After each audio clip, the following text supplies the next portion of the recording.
नमस्कार, welcome to the new India. New India नव भारत निर्माण में आपका स्वागत है।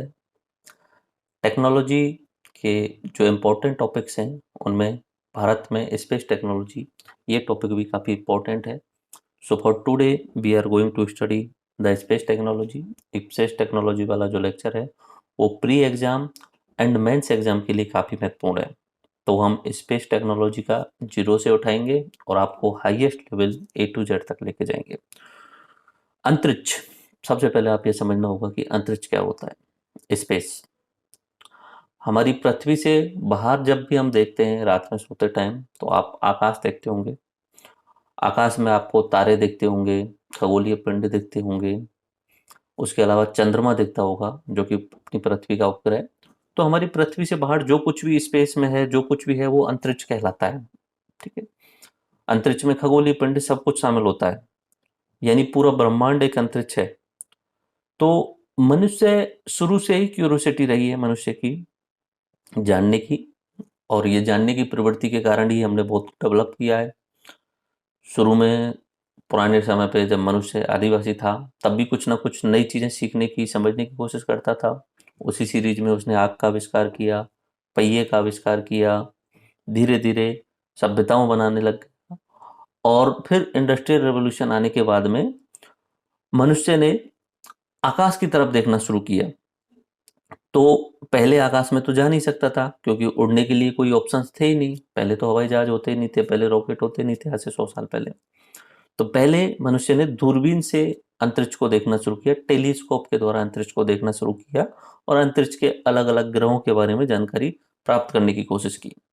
फिर धीरे धीरे टेक्नोलॉजी डेवलप हुई, और टेक्नोलॉजी डेवलप होने पे मनुष्य ने रॉकेट लॉन्चिंग सिस्टम बना दिया, और रॉकेट्स के द्वारा जो है वो पहले सैटेलाइट्स को अंतरिक्ष में भेजा जाने लगा, और फिर मनुष्य को भी अंतरिक्ष में भेजा जाने लगा।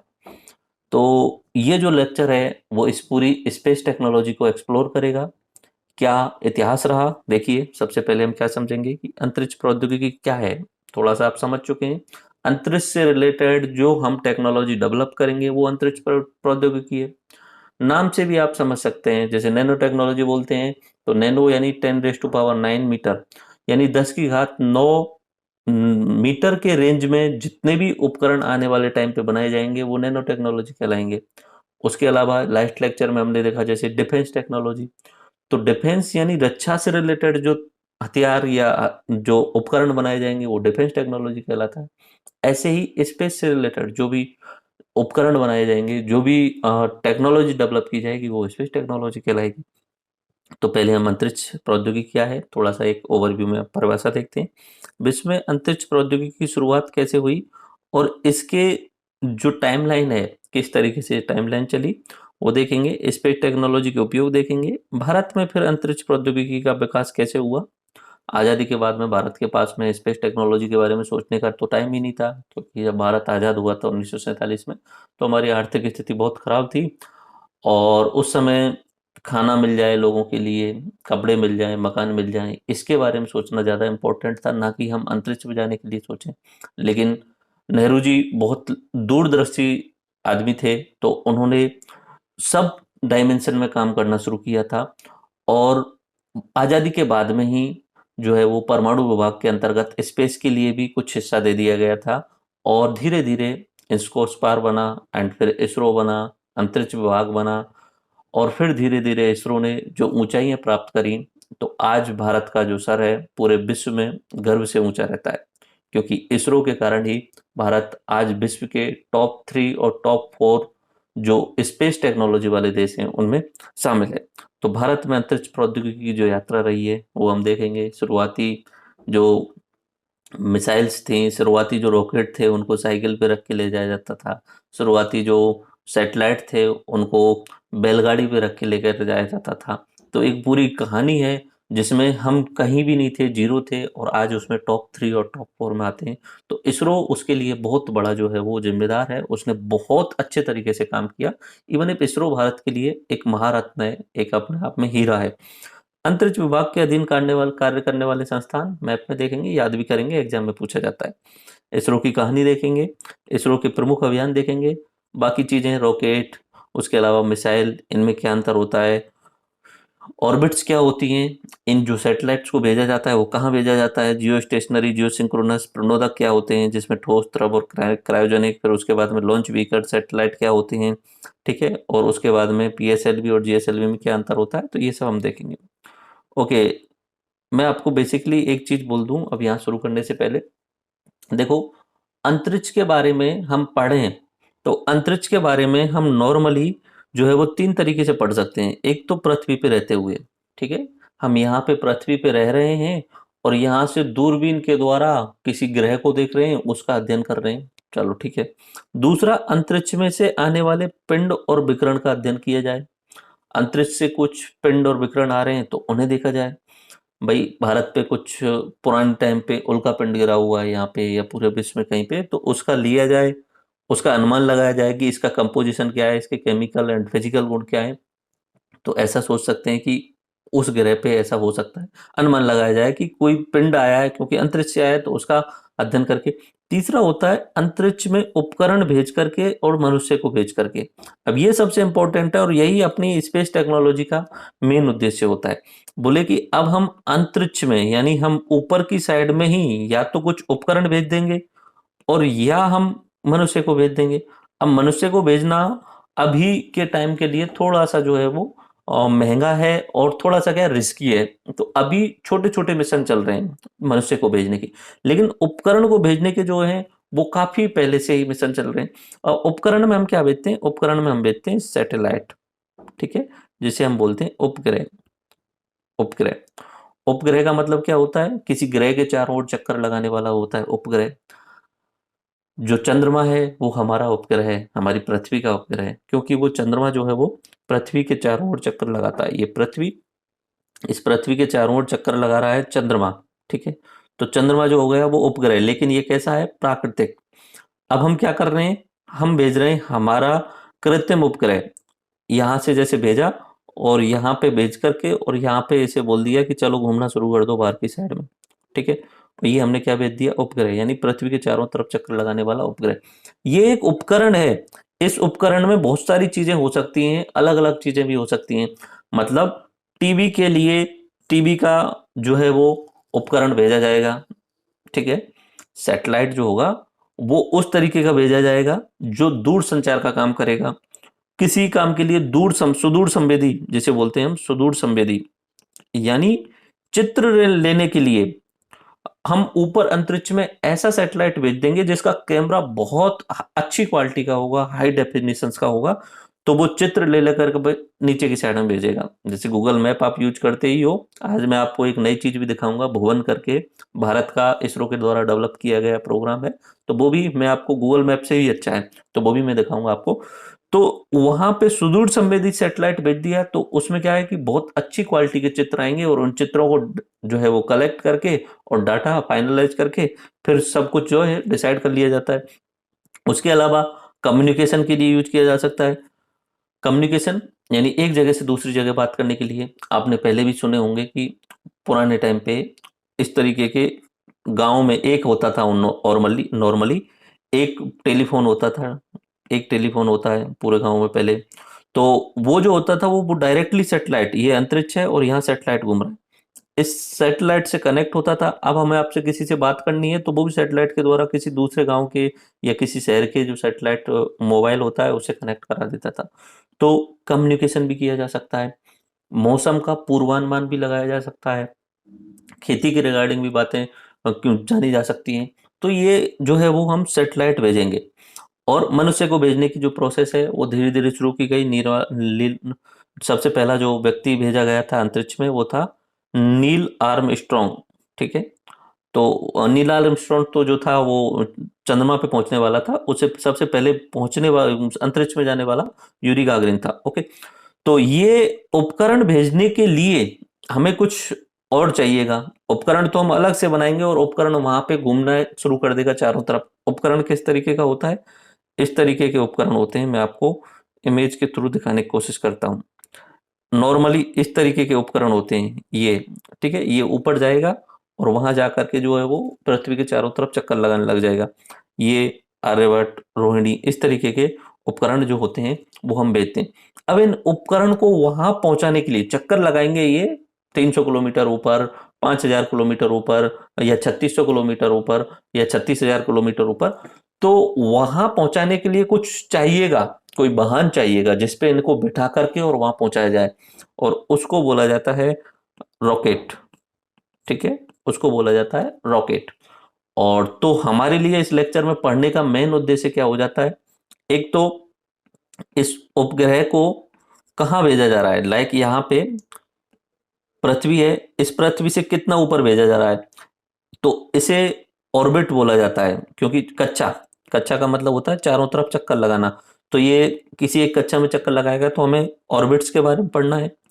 फिर कि कैसे भेजा जाएगा, तो किसकी सहायता से भेजा जाएगा, रॉकेट की सहायता से भेजा जाएगा।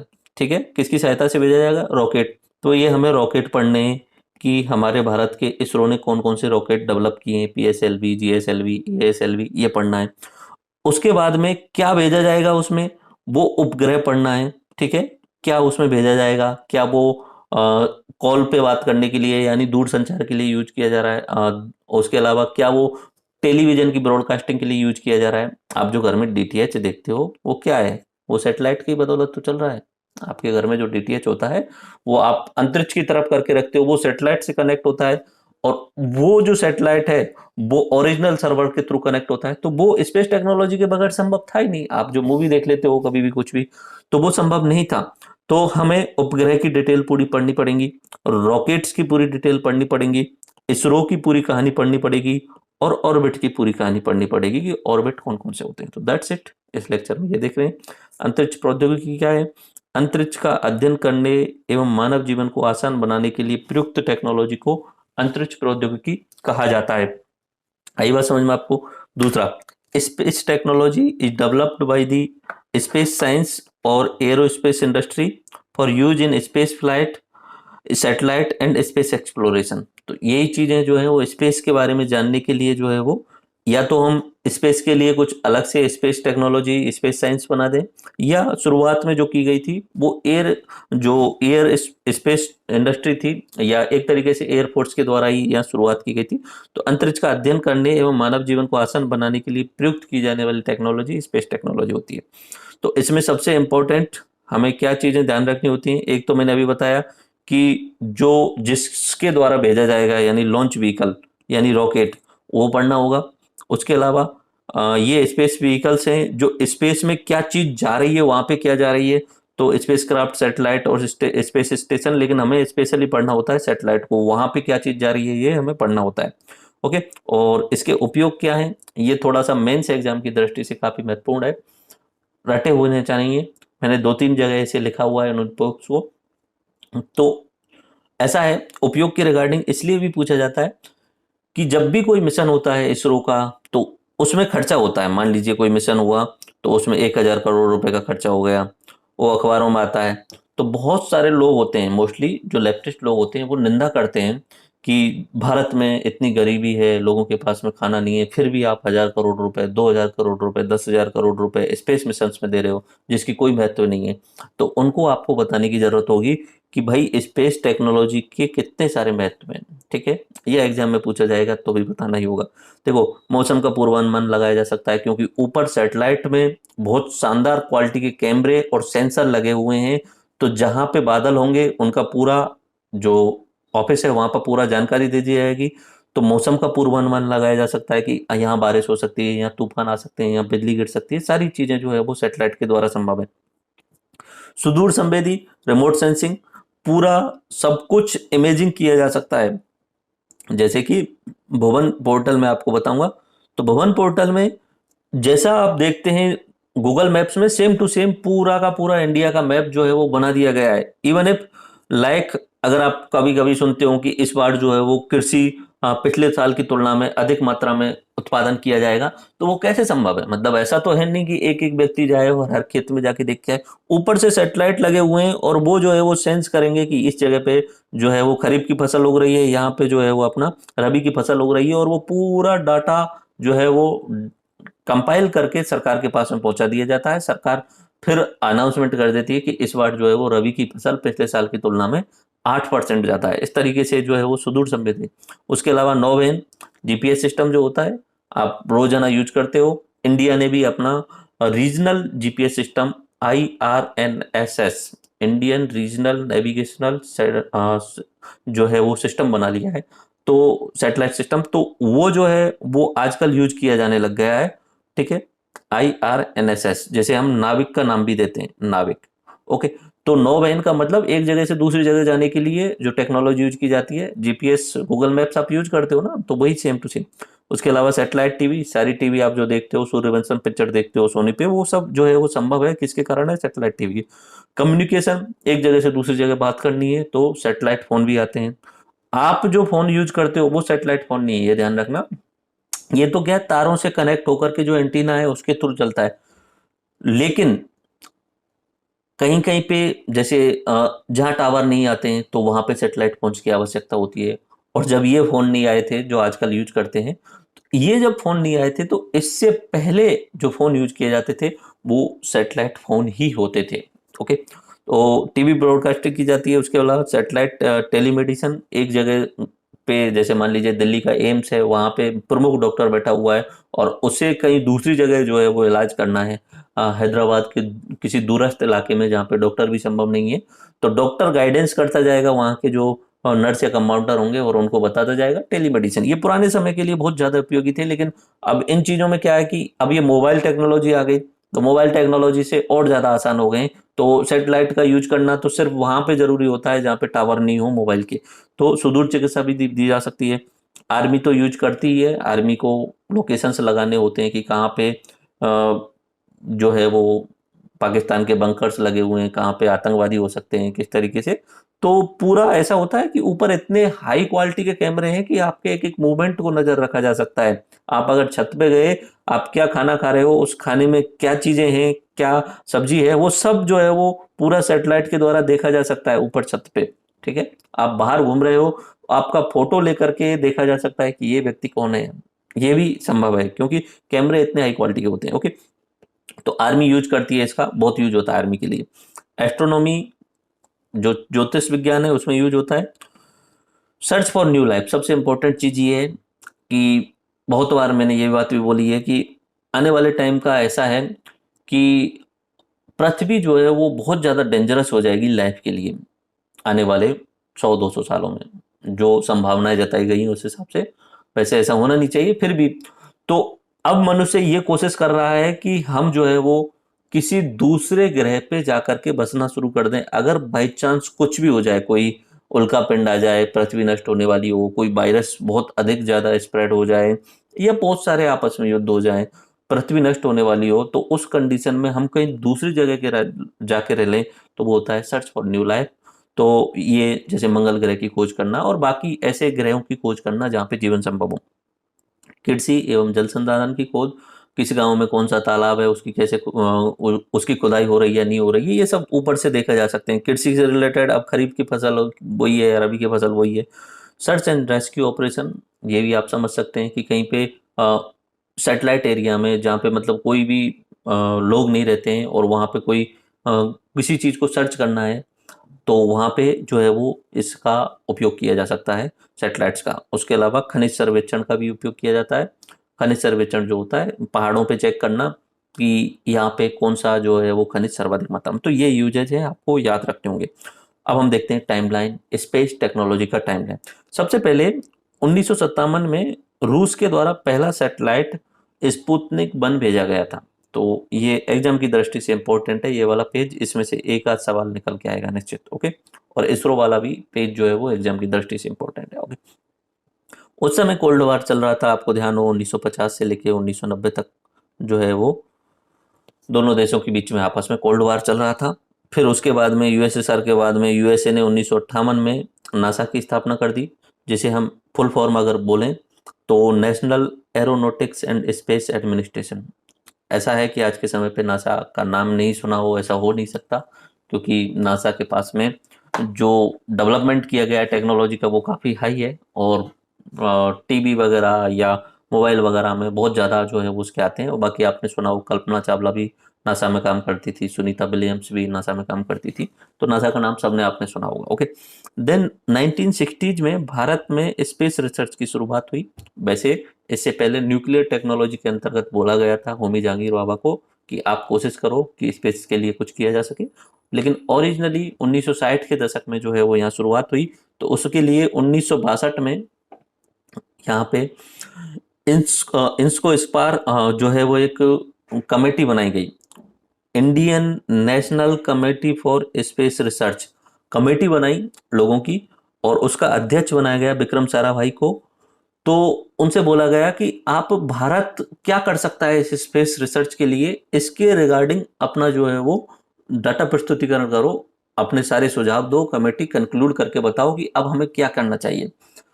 तो उस कमेटी ने पूरा वहाँ पे प्रेजेंटेशन दिया, और धीरे धीरे इंस्को स्पार कमेटी ही वहाँ पे स्पेस के लिए क्या काम करने हैं इसके बारे में सजेशन देने लग गई थी। तो ये ध्यान रखना है कि इंस्को स्पार का अध्यक्ष जो थे विक्रम साराभाई थे, उन्होंने अंतरिक्ष अनुसंधान का जनक भी कहा जाता है। भारतीय अंतरिक्ष अनुसंधान का जनक कौन है? विक्रम साराभाई, ध्यान रख लेना है। ओके, और उसके अलावा न्यूक्लियर टेक्नोलॉजी का जो जनक है भारत में वो है हमारे डॉक्टर होमी जहांगीर बाबा। ओके, तो इसको स्पार बनाया गया, और उसी समय पे थुम्बा में जो है वो रॉकेट लॉन्चिंग स्टेशन बनाया गया।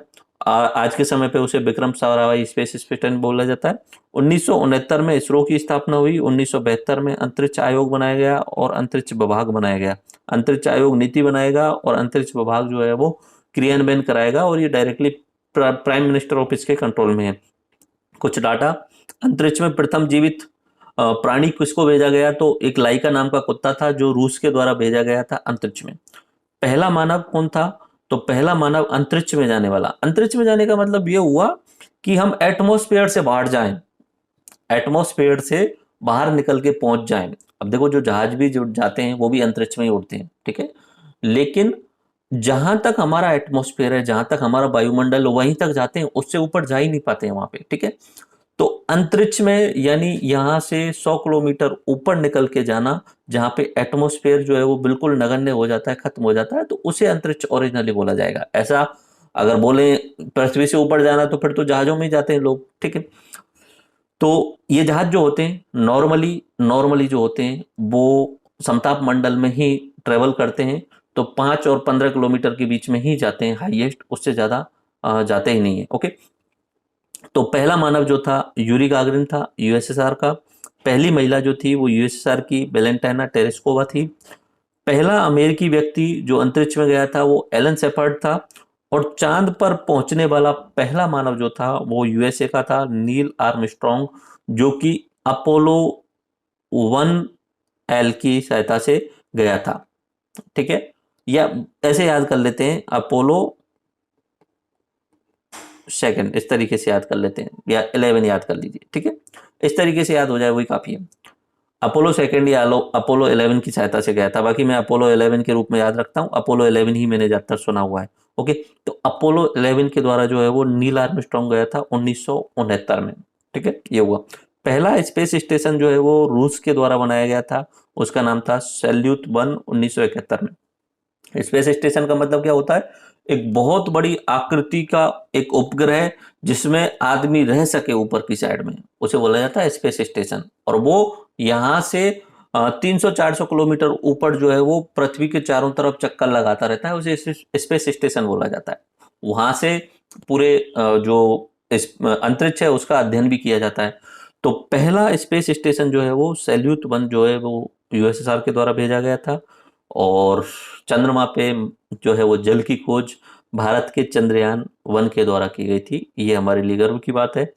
तो मून इम्पैक्ट प्रोब था, तो उसके द्वारा जो है वो चंद्रमा पे यहाँ पे जल की खोज की गई थी, चंद्रयान फर्स्ट के द्वारा। Okay, and largest and versatile telescope, एक टेलीस्कोप है जो अंतरिक्ष के बारे में अध्ययन करने के लिए सबसे इंपॉर्टेंट है और सबसे बड़ी है, तो वो है हबल अंतरिक्ष टेलीस्कोप। ये अंतरिक्ष में ही है, जैसे हम अंतरिक्ष में यहाँ पे स्पेस स्टेशन भेजते हैं, ऐसे ही ये टेलीस्कोप है जो अंतरिक्ष में। एंड उसके अलावा प्राइवेट कंपनी है एलन मस्क के द्वारा बनाई गई स्पेस एक्स है, जो कि अंतरिक्ष में अपने रॉकेट्स भेजती है। और सबसे बड़ी बात यह है कि ये रीयूजेबल रॉकेट्स बनाने लग गई है और इसका मिशन ये है कि आगे आने वाले टाइम पे मंगल ग्रह पे लोगों को ट्रैवल करने के लिए भेजा जाए। तो ये काफ़ी अच्छा मिशन है इसका, और इसका हेडक्वार्टर जो है वो कैलिफोर्निया में, और नासा का जो हेडक्वार्टर है वो वाशिंगटन डीसी में है। वाशिंगटन डीसी अमेरिका की राजधानी में है। ओके, तो क्या चीज़ें आप समझ में आई, रिवाइज करें जैसे।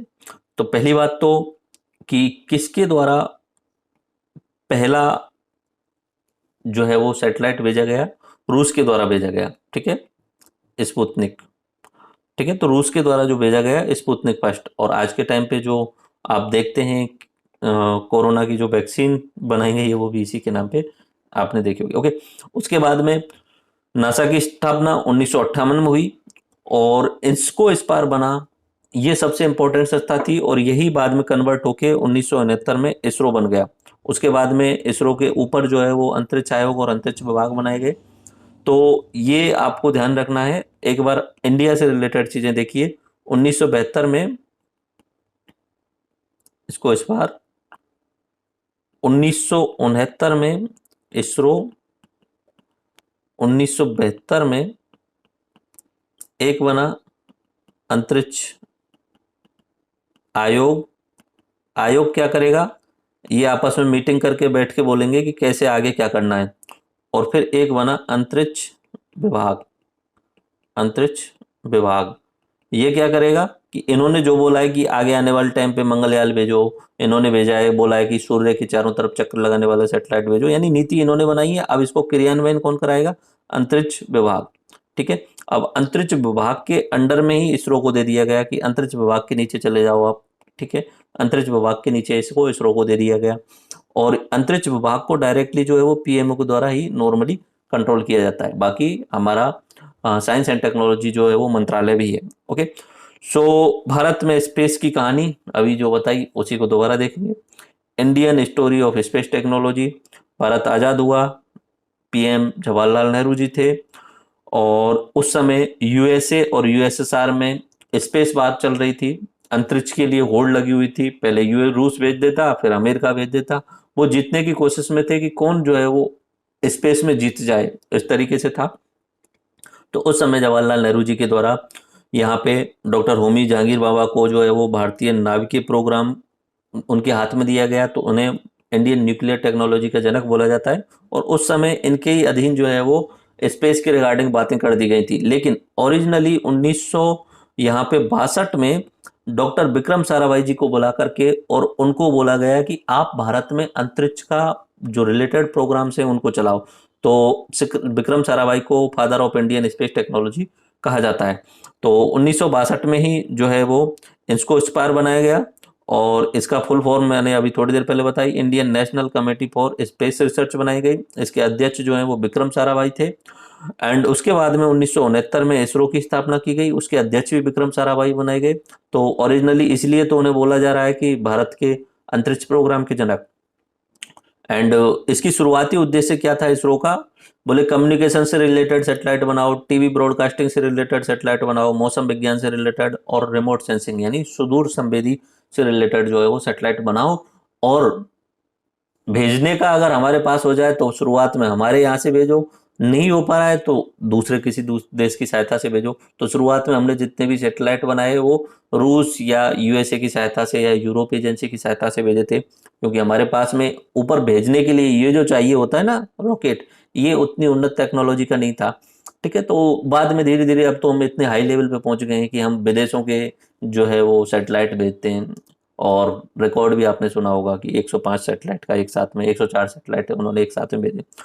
1972 में अंतरिक्ष आयोग बनाया गया, जिसका मुख्य काम था नीति का बनाना, और अंतरिक्ष विभाग बोले कि क्रियान्वयन करेंगे। इनको डायरेक्टली पीएमओ भी मॉनिटर करता है, लेकिन अगर देखा जाए तो पीएमओ के अंतर्गत डिपार्टमेंट ऑफ स्पेस आता है, ये वाला अपना अंतरिक्ष विभाग आता है, और अंतरिक्ष विभाग के अंदर में इसरो आता है। ओके, भारत ने 1975 में, यहाँ से थोड़ा सा ध्यान रख लेना, इसमें से एक सवाल पूरा बन सकता है प्री एग्जाम के लिए। भारत में 1975 में भारत का पहला सैटेलाइट जो है वो आर्यभट्ट लॉन्च किया, और ये यूएसआर से लॉन्च किया। भारत के पास में यहाँ से लॉन्च करने का सिस्टम था ही नहीं, रॉकेट थे ही नहीं, तो सैटेलाइट तो बना लिया हमने, आर्यभट्ट करके सैटेलाइट बना लिया, लेकिन उसे लॉन्च करने का कुछ था नहीं।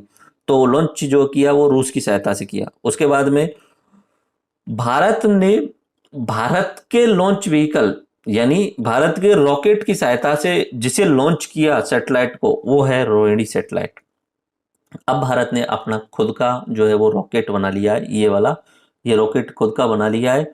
और इस रॉकेट की सहायता से जो है, मतलब इसका नाम था SLV-3, उस समय SLV-3 था। इस SLV-3 की सहायता से रोहिणी नामक सैटेलाइट, सैटेलाइट ऊपर जाके काम करता है, ठीक है। रॉकेट नॉर्मली ऊपर जाने के बाद में नष्ट हो जाता है, उसका कुछ काम नहीं रहता, उसका ईंधन खत्म हुआ, उसने सैटेलाइट को छोड़ दिया, रॉकेट अंतरिक्ष में गायब, अंतरिक्ष में कचरे के रूप में घूमता रहता है। तो ये SLV-3 के द्वारा रोहिणी जो है वो भारत के द्वारा भेजा गया था। तो भारत में निर्मित था रोहिणी भी, और भारत में ही निर्मित था SLV-3। तो इसे जो भेजा गया था वो श्रीहरिकोटा आंध्र प्रदेश से भेजा गया था, जिसे हम सार बोलते थे, और आजकल उसका नाम चेंज करके सतीश धवन स्पेस सेंटर रख दिया गया, क्योंकि सतीश धवन जो थे वो इसरो के दूसरे चेयरमैन थे। तो सतीश धवन स्पेस सेंटर रख दिया गया है उसका नाम, और ये आंध्र प्रदेश में श्रीहरिकोटा नाम की जगह पे। तो एक दो पॉइंट आपको याद हो गए।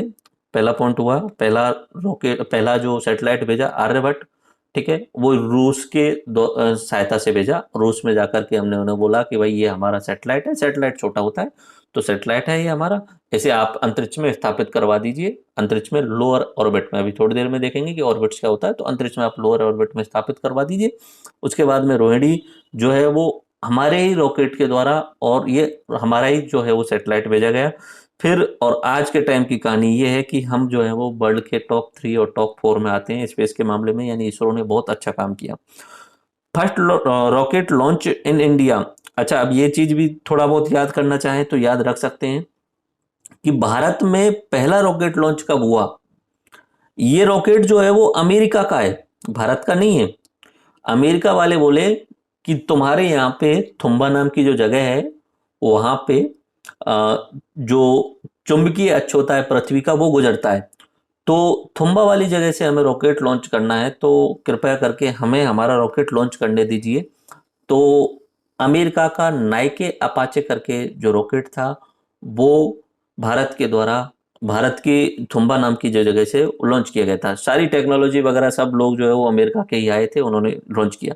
और यूएसए का ही सैटेलाइट था उसमें, और यूएसए का ही लॉन्च व्हीकल था, वो बहुत पहले हो चुका था, बट ध्यान नहीं रखें तो भी चलेगा। और पहला इंडियन साउंडिंग रॉकेट सिस्टम जो था वो रोहिणी के नाम से था। तो ये आप कहानी देखें तो शुरुआत में हम इस तरीके से जो है वो रॉकेट्स को लेकर के जा रहे हैं। ये इस तरीके से, ये साउंडिंग रॉकेट्स थे एक्चुअली में। साउंडिंग रॉकेट्स ये सैटेलाइट ले जाने में भी सक्षम नहीं है, बस ये टेक्नोलॉजी डेवलप करने के लिए है। ओके, और ये हम देखें कि बैलगाड़ी के द्वारा जो है वो सैटेलाइट को ले जा रहा है, ले करके जाया जा रहा है सैटेलाइट को, और फिर वहां जाके इसे रॉकेट के ऊपर रखा जाएगा। अभी देखो, आपने अगर डिफेंस लेक्चर वाला देखा होगा तो कुछ कहानी, कुछ में ज़्यादा अंतर नहीं है। मतलब ये समझ लीजिए कि ओके भाई, हमें हमारी ये पृथ्वी, ठीक है, और ये इससे ऊपर जाने पे सब कुछ जो है वो अंतरिक्ष है, ऊपर की साइड में अंतरिक्ष है। एंड हमें यहाँ पे कोई अच्छा है, नॉर्मली 3 कक्षाएं होती हैं। कक्षा यानी परिक्रमा लगाना, ठीक है, चारों तरफ परिक्रमा लगाने की एक कक्षा होती है। आप मंदिर में जाते हैं तो उसकी एक परिक्रमा पथ होता है। ऐसे ही यहाँ पे ऊपर सैटेलाइट को कितनी दूरी पे भेजना है, एक तो कम दूरी पे भेजना हो तो लोअर अर्थ ऑर्बिट, एक होता है मीडियम दूरी पे, मीडियम अर्थ ऑर्बिट, और एक होता है जियो। तो ये सबसे ऊपर होता है 36,000 किलोमीटर के आसपास में। लेकिन वहां जाना तो छोड़िए, नजदीक में भी अगर जाना है 300 किलोमीटर तक, तो लियो उसे बोला जाता है। तो हमें यहाँ से, मान लीजिए कि यहाँ पे अपना भारत है, हमें यहाँ से अपना सैटेलाइट लॉन्च करना है, तो उसके लिए पहली बात तो चाहिएगा हमें रॉकेट, ठीक है। अगर मिसाइल वाला लेक्चर देखा होगा तो रॉकेट किस पे काम करता है, नीचे की साइड में क्रिया प्रतिक्रिया का नियम है। क्रिया प्रतिक्रिया का नियम नहीं है, नीचे की साइड में अगर आप कोई क्रिया लगाएंगे तो आप रिएक्शन में प्रतिक्रिया होगी, तो यहाँ पे ईंधन होता है बहुत सारा, ठीक है, अलग अलग स्टेज में, फर्स्ट सेकंड थर्ड स्टेज में। तो ऊपर ऊपर क्या करेंगे, अगर उसे हम चेंज कर दें सैटेलाइट के रूप में, तो यहाँ पे बार हेड नहीं जाएगा, यहाँ पे सैटेलाइट रख दिया जाएगा बस, ठीक है, यहाँ सैटेलाइट रख दिया। और डिफेंस में जब हम देख रहे थे तो वहां पे कुछ युद्धक सामान रख दिया, अब ये सैटेलाइट रख दिया।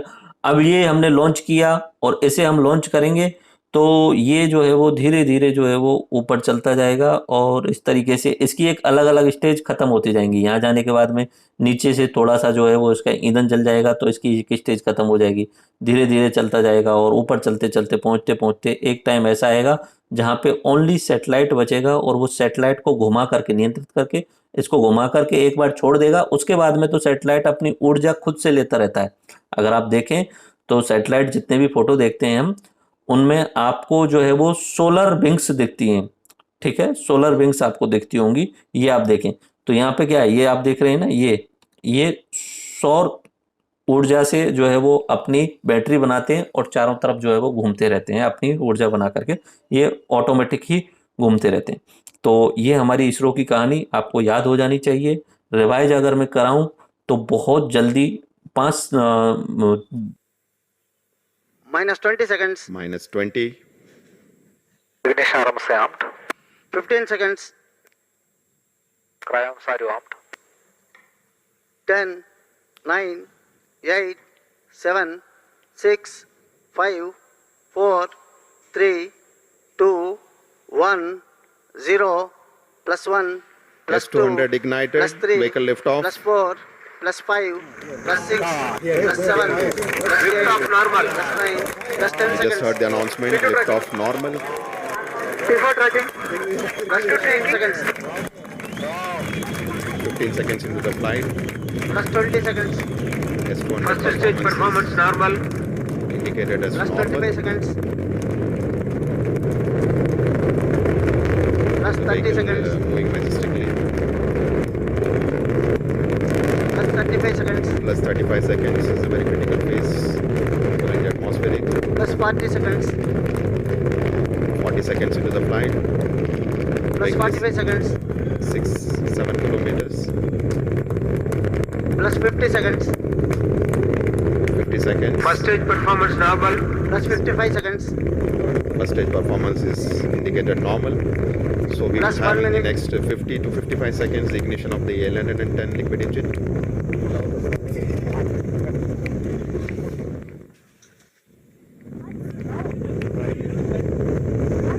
SAR 1 in main auto. 75 SAR 2 seconds. in main auto. Vehicle at Tracking 18.7 activity 2. kilometers. First stage performance normal. First stage performance normal as indicated by the range operation director. +1 minute 30 seconds. So 90 seconds into the flight, another 22 seconds we'll have the ignition of the L110 stage, which again is a very important activity. And if you look at the plots of the time versus altitude and velocity, we see a very close match with the pre-flight and the flight predictions. 10 second के अंदर मैं revise करा सकता हूं। एक तो 2 नाम याद रखने हैं, विक्रम साराभाई स्पेस के प्रोग्राम के जनक हैं, होमी जहांगीर बाबा नाभिकीय प्रोग्राम के जनक हैं। इंस्को स्पायर बना 62 में, अध्यक्ष बने विक्रम साराभाई। 69 में इसरो बना, अध्यक्ष बने विक्रम साराभाई। ओके, फिर 72 में अंतरिक्ष आयोग बना, अंतरिक्ष विभाग बने, इसका काम नीति बनाना, ये जो है वो क्रियान्वयन कराना डायरेक्ट पीएमओ के अंडर में। पहला सैटेलाइट आर्यभट्ट रूस की मदद से, पहला सैटेलाइट और पहला ही लॉन्च व्हीकल। ठीक है, पहला लॉन्च व्हीकल यानी ऐसा उपकरण जो उसे लॉन्च करेगा वहां तक, तो वो रोहिणी, और launch vehicle SLV-3। That's it, तो पूरा याद हो गया आपको। अब अंतरिक्ष विभाग के अधीन संस्थान और इसरो के अधीन संस्थान, तो पहले इसरो की कहानी देखते हैं फिर सारे संस्थानों को देखते हैं। ओके, इसरो की स्थापना 15 अगस्त 1969 में हुई थी। तो जिस दिन भारत की आज़ादी का जश्न मनाया जा रहा था 22वां, तो उस दिन जो है वो यहाँ पे अंतरिक्ष विभाग की अंतरिक्ष इंडियन स्पेस रिसर्च ऑर्गेनाइजेशन यानी इसरो की स्थापना हुई थी। ओके, अब इसके जो अध्यक्ष रहे हैं अब तक, इसके जो चेयरमैन रहे हैं, उनके नाम थोड़ा सा याद करने की कोशिश कर लेना, लेकिन सब नहीं रख पाओ तो 2 का नाम याद रखना। सबसे पहले जो बनाए गए थे वो बनाए गए थे विक्रम साराभाई। ठीक है, विक्रम साराभाई पहले से भी काफी काम कर रहे थे, इसको इस बार में भी काम कर रहे थे। तो विक्रम साराभाई 1969 से लेके और 72 तक जो है वो स्पेस यानी इसरो के जो है वो अध्यक्ष रहे थे। उसके बाद में उनकी रहस्यमय तरीके से मृत्यु हो जाती है। एंड फिर जो है वो 72 से लेके 84 तक 12 साल सतीश धवन जी जो है वो इसरो के चेयरमैन रहे। उसके बाद में यूके राव आए, उसके बाद में कस्तूरी रंगन आए, फिर माधवन नायर आए, उसके बाद में राधा कृष्णन आए, किरण कुमार आए, और आज के समय पे के सीवान। ठीक है, आपने शायद फेमस फोटो जो सबने स्टेटस पे लगाया था आज से 2 साल पहले, तो उस फोटो में आपने देखा होगा कि के सिवान जो है वो नरेंद्र मोदी जी के पास में आकर के गले लग करके रो रहे हैं, क्योंकि जो चंद्रयान 2 था उसमें आंशिक रूप से असफलता मिली थी हमें। उसमें कोशिश ये थी, आंशिक रूप से असफलता किस तरीके से बोला, कि कोई भी जो उपग्रह है उसके वहां पे भेजे जाने के बाद में किसी भी चीज के बारे में अध्ययन करने के लिए 2-3 चीजें होती हैं। एक तो होता है ऑर्बिटर, उसकी चारों तरफ कक्षाओं में चक्कर लगाने वाला। एक होता है लैंडर, उसकी सतह पे कुछ चीज उतारने वाला। और एक होता है रोवर, जो कि वहां सतह पे पहुंचने के बाद में वहां खोजबीन करेगा। तो भारत ने ऑर्बिटर तो पूरे तरीके से स्थापित कर दिया, लेकिन जो लैंडर था, नीचे उतर के आने वाला जो विक्रम था, जो चंद्रमा की सतह पे उतरने के बाद में वो उसके अंदर जो रोवर था उसे छोड़ देता, तो वो जो लैंडर था उसका कम्युनिकेशन जो है वो डिस्कनेक्ट हो गया था। तो चंद्रयान 2 भारत का प्रॉपर वे में सफल नहीं हुआ। लेकिन ऑर्बिटर जो है वो आज भी बाहर घूम रहा है और वो चंद्रमा के जो है इमेज हमारे लिए भेज रहा है। उसके अलावा उसमें जो रोवर था उसका नाम प्रज्ञान था, थोड़ी देर में रिवाइज भी कर लेंगे। हेडक्वार्टर बेंगलोर में है, सबसे इंपॉर्टेंट बात, इसरो का हेडक्वार्टर बेंगलोर में। और भी चीजें हैं, अभी थोड़ी देर में संस्थान देखते हैं, वो याद हो जाएंगे। उसका उद्देश्य क्या था, to develop space technology and application to various national needs. शुरुआती उद्देश्य यही था कि राष्ट्र की आवश्यकताओं के हिसाब से हमें जो है वो टेक्नोलॉजी डेवलप करनी है और हमें इसके उपयोग यानी एप्लीकेशंस को डेवलप करना है। तो इसने बहुत कुछ किया हमारे लिए। इसने लॉन्च व्हीकल बनाए जो कि PSLV, GSLV, ASLV, SLV इस तरीके से थे। उसके बाद में इसने बहुत सारे सैटेलाइट भेजे, ठीक है। सैटेलाइट कौन से, इनसैट, IRS, बहुत सारे हैं, तो मैं अभी थोड़ी देर में लिस्ट बताऊंगा तो वो देख लेंगे हम, ठीक है। और इनसैट वाले जो है वो कम्युनिकेशन, ये तो सब चीज़ें दोबारा आएंगी तभी अच्छे तरीके से देखेंगे। तो कहानी कैसे रही, भारत सरकार, उसके नीचे साइंस टेक्नोलॉजी मंत्रालय, अंतरिक्ष विभाग और इसरो, ये रहे। और डायरेक्टली जो है वो अंतरिक्ष विभाग जो है वो PMO से भी कंट्रोल होता है डायरेक्टली, ओके, अंतरिक्ष विभाग। इसलिए प्रधानमंत्री जी जो हर बार पहुंच जाते हैं क्योंकि वो PMO को कंट्रोल में रहता है नॉर्मली, ओके। तो लॉन्च व्हीकल बनाता है, सैटेलाइट बनाता है और सैटेलाइट से रिलेटेड जितनी भी टेक्नोलॉजी है वो बनाता है। और जो ऊपर से डाटा आता है उसको भी कलेक्ट करने का काम भी इसरो के द्वारा ही किया जाता है। तो बहुत सारे संस्थान हैं जो इसरो के अंदर में आते हैं और बहुत सारे संस्थान हैं जो इधर डिपार्टमेंट ऑफ स्पेस के अंदर में आते हैं। तो इसरो के अधीन आने वाले संस्थानों के नाम बोलता हूँ, फिर दोबारा से थोड़ा सा याद करेंगे। पहला, विक्रम साराभाई स्पेस सेंटर जो है वो तिरुवनंतपुरम केरल में है, ठीक है। और ये जो है वो प्रक्षेपण यानों का निर्माण करता है। उसके बाद में UK राव सैटेलाइट सेंटर, ये सैटेलाइट का निर्माण करने के लिए बेंगलुरु में है, ओके। उसके बाद में सतीश धवन स्पेस सेंटर, ये श्रीहरिकोटा में है, ये सैटेलाइट लॉन्चिंग करवाता है। उसके बाद में liquid propulsion system centre Thiruvananthapuram, ये केरल में, ये ईंधन यानी ठोस और द्रव प्रणोदक का निर्माण करता है, ईंधन प्लस ऑक्सीकारक जिसे बोला जाता है। इसरो प्रोपल्सन कॉम्प्लेक्स, ये महेंद्रगिरी में है तमिलनाडु में, ये क्रायोजेनिक स्टेज के ईंधन का निर्माण करता है। National remote sensing centre Hyderabad में है। स्पेस एप्लीकेशन सेंटर ये जो है वो अपना अहमदाबाद में है। और उसके बाद में इंडियन डीप स्पेस नेटवर्क, ये ब्यालू कर्नाटक में है। तो कहानी हम जब देखेंगे तो किस तरीके से देखेंगे, हम इस तरीके से कहानी देखेंगे कि आज़ादी 1947, 1962 क्या बना, इसको इस बार एक्चुअली मैच नहीं है इस बार, ठीक है। 1969 में क्या बना, इसरो, अध्यक्ष कौन रहे इसके, विक्रम साराभाई, और दूसरे अध्यक्ष कौन रहे, सतीश धवन, ठीक है। 12 साल ये रहे। अब 1972 में 2 इंपॉर्टेंट, अंतरिक्ष आयोग और अंतरिक्ष विभाग, ठीक है। अब आपको एक चीज समझ में आ गई कि हमें सैटेलाइट भेजना है, तो पहली बात तो सैटेलाइट निर्माण करना पड़ेगा, ठीक है। सैटेलाइट निर्माण करना पड़ेगा जो ऊपर जाके चारों तरफ चक्कर लगाएगा और हमारे लिए डाटा भेजेगा, सैटेलाइट निर्माण करना पड़ेगा, ठीक है। दूसरा, हमें क्या बनाना पड़ेगा, उस सैटेलाइट को भेजने के लिए लॉन्चिंग व्हीकल जिस पे रख के उस सैटेलाइट को वहां भेजा जाएगा, तो हमें लॉन्चिंग व्हीकल बनाना पड़ेगा। उसके बाद में हमें उसे लॉन्च करने के लिए कोई जगह चूज करनी पड़ेगी कि भाई कहाँ से उसे ऊपर की साइड में भेजें, कहीं से तो भेजना पड़ेगा। तो 2-3 जगह इंपॉर्टेंट है, 2 ही जगह सबसे इंपॉर्टेंट है। एक तो है केरल में थुम्बा नाम की जगह, थुम्बा और ये जो विक्रम साराभाई स्टेशन है, ये दोनों एक दूसरे के पास में 3-4 किलोमीटर का अंतर है। ओके, लॉन्चिंग स्टेशन देखना पड़ेगा। उसके अलावा दूसरा जो लॉन्चिंग स्टेशन है वो सतीश धवन स्पेस सेंटर श्रीहरिकोटा आंध्र प्रदेश में। उसके अलावा इस सैटेलाइट ने जो ऊपर से डाटा भेजा है उसे कलेक्ट करने के लिए भी तो चाहिएगा कुछ, तो उसके लिए अलग अलग सेंटर बनाए जाएंगे। सुदूर संवेदी के लिए अलग बनाए जाएंगे, एजुकेशन से रिलेटेड कुछ अलग बनाए जाएंगे, इमेजेस से रिलेटेड कुछ अलग बनाए जाएंगे। तो ये सारे संस्थान बनाने जरूरी हैं और यही संस्थान इन दोनों ने मिलकर के बनाए हुए हैं। एक तो इसरो ने बनाए हुए हैं, दूसरा इधर की साइड में अंतरिक्ष विभाग ने बनाए हुए हैं। तो देख लीजिए अंतरिक्ष विभाग ने कौन कौन से बनाए हुए हैं। फिजिकल रिसर्च लैब अहमदाबाद में है और इसी के अंडर में सौर वेधशाला अपने उदयपुर में फतेह सागर झील में लगी हुई है। उसके अलावा माउंट आबू में इसके द्वारा इंफ्रारेड लेबोरेटरी लगाई हुई है। तो ये ध्यान रखना है, फिजिकल रिसर्च लैब जो है वो अहमदाबाद में, जिसके अंतर्गत जो है वो 2 जगह, कौन कौन सी जगह, उदयपुर में फतेह सागर झील और उसके अलावा माउंट आबू में अवरक्त अनुसंधानशाला। उसके बाद में सेमीकंडक्टर रिसर्च लैब जो है वो चंडीगढ़ में है। National atmospheric research laboratory Tirupati Andhra Pradesh में है। North eastern space application centre Meghalaya में, ये थोड़ी देर में हम देख ही लेंगे स्पेस एप्लीकेशन क्या है। एंड इसरो बेंगलुरु में है ही। एंट्रिक्स इसरो की जो है वो वाणिज्यिक शाखा है।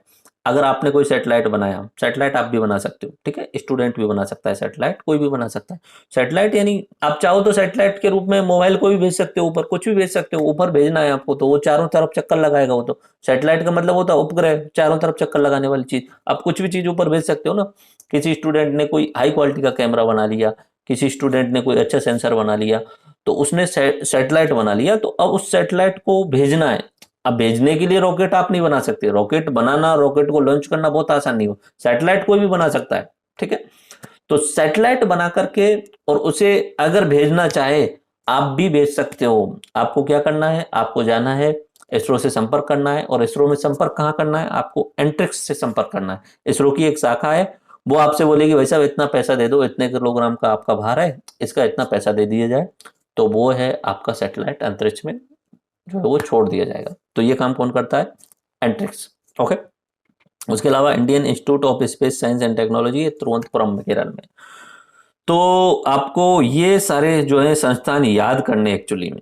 अब याद करने के लिए क्या किया जाए, याद करने के लिए तरीका यही है कि मैप में बार बार रिवाइज किया जाए। मैं आपको याद कराने की कोशिश करता हूँ। यहाँ पे जो मैप मैंने बनाया है, इसमें सबसे पहली बात तो मैंने कर्नाटक में जो जगह है बेंगलुरु, उस पर फोकस किया है। कर्नाटक में है इसरो बेंगलुरु में, ठीक है, इसरो हो गया बेंगलुरु में, ठीक है। अब इसरो क्या करेगा, सबको कंट्रोल करने का काम करता है। इसरो प्रॉपर वे में कुछ खुद से कुछ नहीं कर रहा है, ठीक है। इसरो सबको कंट्रोल करने के लिए काम कर रहा है और नीतियों का क्रियान्वयन करवाने पे ध्यान दे रहा है वो। लेकिन इसके अंडर में बहुत सारे जो है वो लाइक यहां पे आईसैक जैसे बोला जाता है, तो स्पेस एप्लीकेशन सेंटर है ये, ठीक है। स्पेस एप्लीकेशन सेंटर है, वो इसरो के अंदर ही आता है, ठीक है, इसरो के अंदर ही आता है स्पेस एप्लीकेशन सेंटर। उसके अलावा इसरो के ही अंदर यूके राव सैटेलाइट सेंटर है। यूके राव सैटेलाइट सेंटर जो भारत सरकार के अनुसार, भारत की जो डिमांड है उनके अनुसार जो है वो यहाँ पे मैं लिख देता हूं, यूके राव सैटेलाइट सेंटर। ये सैटेलाइट बनाने का काम करता है, भारत सरकार की डिमांड के अनुसार जो है वो सैटेलाइट बनाने का काम करता है। एक तो हो गया इसरो जो सबको कंट्रोल कर रहा है। उसके अलावा यहाँ पे स्पेस एप्लीकेशन सेंटर हुआ बेंगलुरु में ही, और इसकी सहायता के लिए अहमदाबाद में और है स्पेस एप्लीकेशन सेंटर, ठीक है। ये जो डाटा आ रहे हैं उनका हेल्प करता है उनको रीडिजाइन करने में। एंड उसके बाद में सैटेलाइट बनाने का काम कौन कर रहा है, यूके राव सैटेलाइट सेंटर, ये इसरो के कैंपस के अंदर ही काम करता है। अब सैटेलाइट बना लिया, अब दूसरी चीज बनानी है आपको। दूसरी चीज क्या बनानी है, दूसरी चीज आपको बनानी है प्रक्षेपण यान। तो प्रक्षेपण यान बनाने के लिए यहाँ पे विक्रम साराभाई स्पेस सेंटर है तिरुवनंतपुरम में, थुम्बा के जस्ट पास में ही है, ओके। तो वहां पे लॉन्च व्हीकल बनाए जाते हैं, ठीक है। प्रक्षेपण यान जो है वो यहाँ पे बनाए जाते हैं, कहाँ पे, विक्रम साराभाई स्पेस सेंटर में। और अगर ऊपर छोड़ना है तो वो कहाँ से छोड़ दिया जाता है, या तो थुम्बा से या इधर की साइड में आंध्र प्रदेश में श्रीहरिकोटा में सतीश धवन स्पेस सेंटर है, वहां से छोड़ा जाएगा। तो छोड़ने वाले तो दो याद रखने, तुम्बा और श्रीहरिकोटा।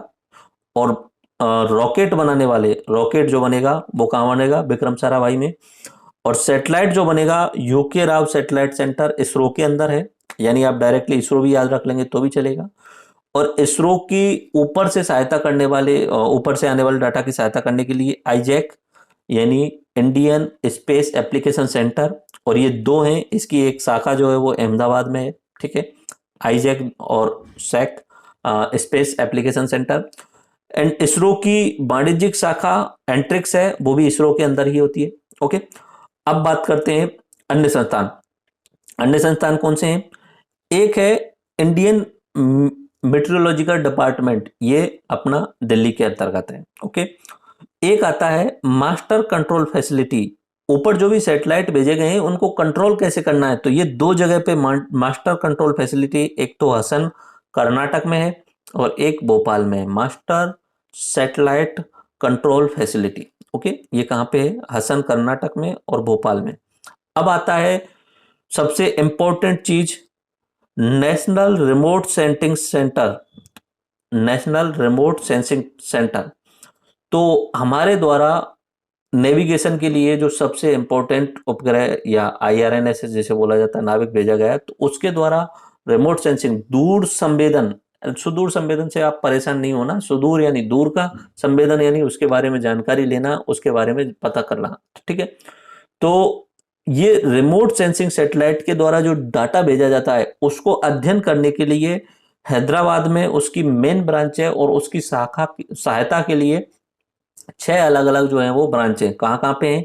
सबसे ऊपर है देहरादून में, पश्चिम में है जोधपुर में, उसके बाद में बेंगलुरु में है सहायता के लिए उसकी, उसके बाद में हम आते हैं तो यहाँ पे खड़गपुर में है पूरब वाली, पांचवा नागपुर में है और छठवां जो है वो शिलांग में।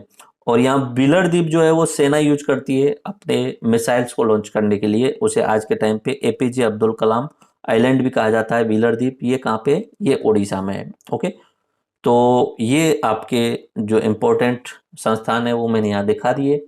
बाकी एक बड़ा मैप है उसे भी रिवाइज कराऊंगा, बट इसको थोड़ा सा दोबारा रिवाइज कीजिए।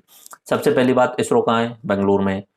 इसरो के अंदर आता है इंडियन स्पेस एप्लीकेशन सेंटर, वो भी बेंगलुरु में ही है। और Indian space application centre Isaac की सहायता के लिए एक दूसरा स्पेस सेंटर है, स्पेस एप्लीकेशन सेंटर है, वो अहमदाबाद में, ठीक है। ये दो स्पेस एप्लीकेशन सेंटर हुए। सबसे ऊपर कौन हो गया? इसरो हो गया। उसके बाद में इसरो में सैटेलाइट बनाए जाते हैं, उस सेंटर का नाम क्या है? ये इसरो के कैंपस के अंदर ही होता है, तो उसका नाम है यूके राव सैटेलाइट सेंटर। तो सैटेलाइट बनाने का काम कहाँ पे हो रहा है? बेंगलुरु में ही हो रहा है। अब उन सैटेलाइट को लॉन्च करने का काम कहाँ से होगा? लॉन्च करने से पहले रॉकेट भी बनाना पड़ेगा, तो रॉकेट बनाने का काम कहाँ पे हो रहा है? यहाँ पे हो रहा है तिरुवनंतपुरम में, विक्रम साराभाई स्पेस सेंटर में। ये क्या बना रहा है? रॉकेट बना रहा है। आगे हम देखेंगे PSLV GSLV वो सब कहाँ से बनेंगे? वो यहाँ से बनेंगे। और यहाँ पे क्या बन रहा है? यहाँ पे वो सैटेलाइट बनाया जा रहा है, एजुसैट बनाया जा रहा है, इनसैट बनाया जा रहा है। ये सैटेलाइट ऊपर जाके काम करने वाला है। ओके, तो ये लाइक चंद्रयान 1, चंद्रयान 2, ये ऊपर जाकर काम करने वाले हैं। ये कहाँ बना रहे हैं? बेंगलुरु के अंतर्गत। और इसको भेजने के लिए जो यान चाहिए वो कहाँ बन रहा है? तिरुवनंतपुरम में। इनको भेजा कहाँ से जाएगा? या तो थुम्बा से या श्रीहरिकोटा से। श्रीहरिकोटा आंध्र प्रदेश में है, श्रीहरिकोटा सतीश धवन के नाम पे प्रसिद्ध है। तो श्रीहरिकोटा से भेजा जाता है इन्हें, और यह थुम्बा से। शुरुआत में नॉर्मली थुम्बा से भेजा जाता था, आजकल सारे मिशन जो है वो श्रीहरिकोटा से भेजे जाते हैं। यहाँ से सैटेलाइट जाएगा, यहाँ से रॉकेट जाएगा, इन दोनों को यहाँ असेंबल किया जाएगा।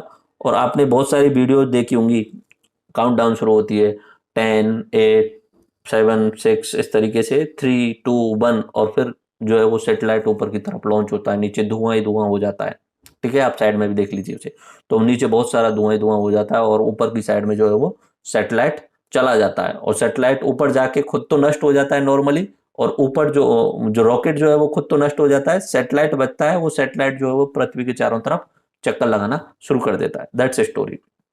ओके, अब ऊपर से आने वाले डाटा का अध्ययन करने के लिए एक यहाँ पे रिमोट सेंसिंग वाला डाटा जो है उसे अध्ययन करने के लिए नेशनल रिमोट सेंसिंग सेंटर जो है वो हैदराबाद में है, और उसकी सहायता के लिए 6 रीजनल हैं।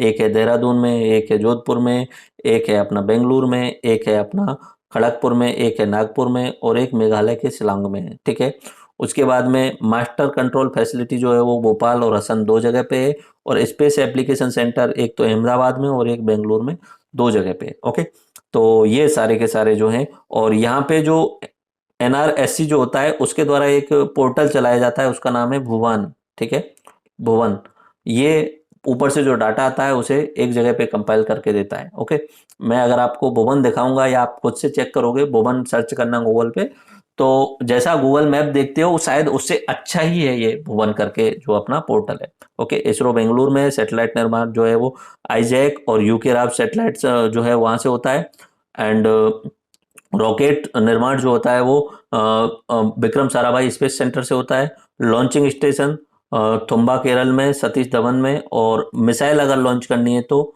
कलाम द्वीप है, मैंने आपको बता दिया, व्हीलर द्वीप जिसे बोला जाता है। यहाँ से रॉकेट लॉन्च नहीं किए जाते हैं, यहाँ से मिसाइल लॉन्च की जाती है। ठीक है, मिसाइल में और रॉकेट में क्या अंतर रहता है?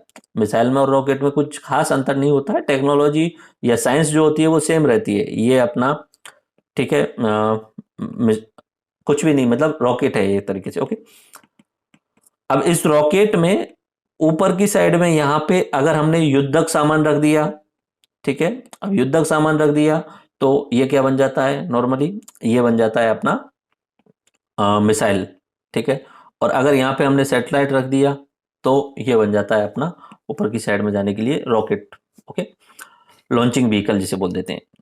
एंड यहाँ पे ये वाला मैप है, ऐसे आप देखना चाहें तो मैंने वही सारी चीज़ें जो हैं वो लगी हुई हैं यहाँ पे।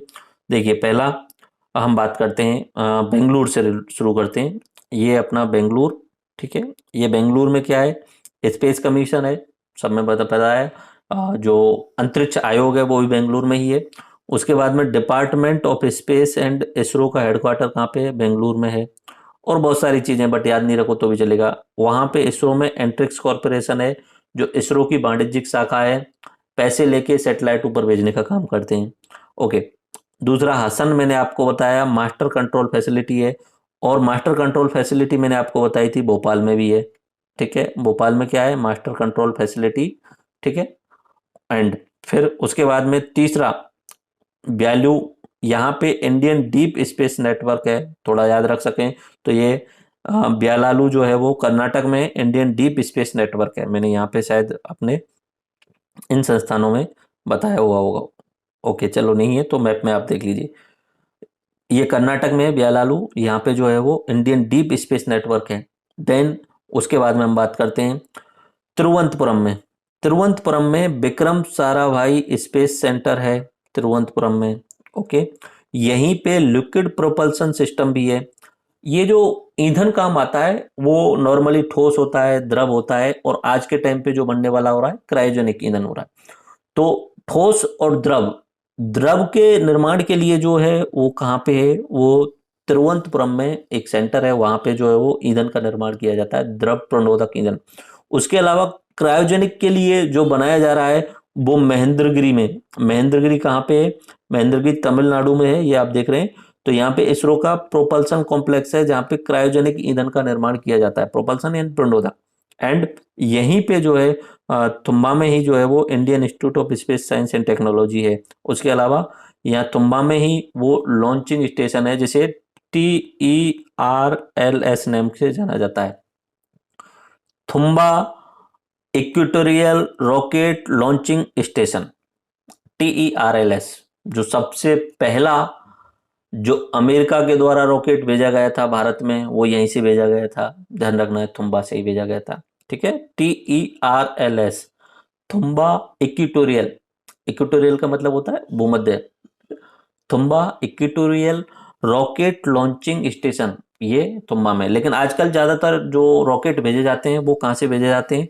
श्रीहरिकोटा, यहाँ से भेजे जाते हैं। देखो, पृथ्वी जो घूमती है वो हमारी पश्चिम से पूर्व की तरफ घूमती है। ओके, पश्चिम से पूर्व की तरफ घूमती है, इसलिए पूर्व में सबसे पहले सूर्योदय दिखता है।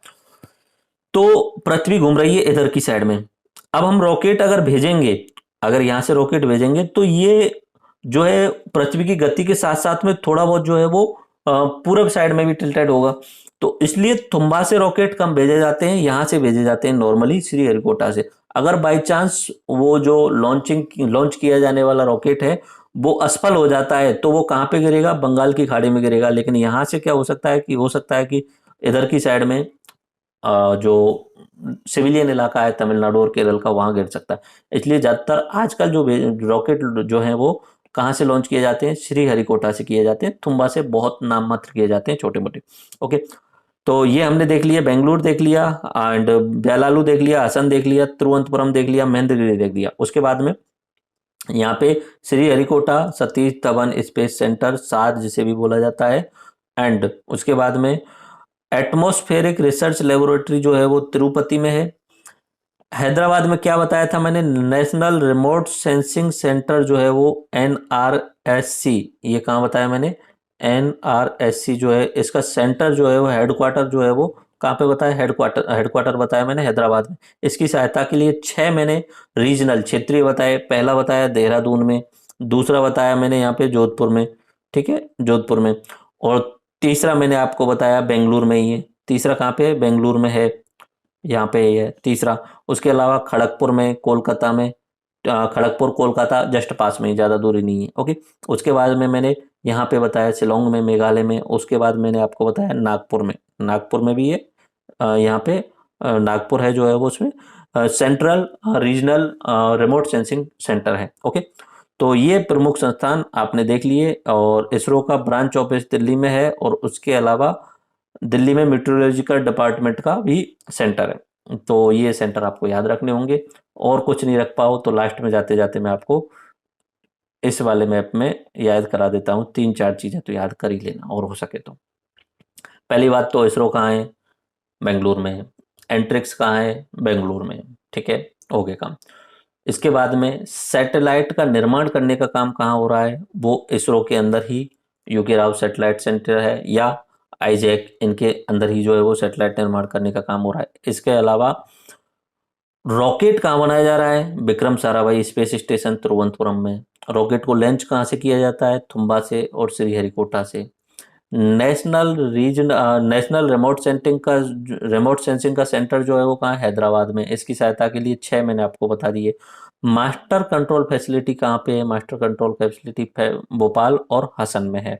और यहाँ पे सेना के लिए द्वारा यूज किया जाने वाला व्हीलर द्वीप है, जो मिसाइल लॉन्च करने के लिए यूज किया जाता है। ओके, तो यहाँ पे हमारी जो इसरो की कहानी है वो कंप्लीट होती है। अब हमें ऑर्बिट्स के बारे में पढ़ना है, और ऑर्बिट्स के बारे में पूरा हम डिटेल में देखते हैं।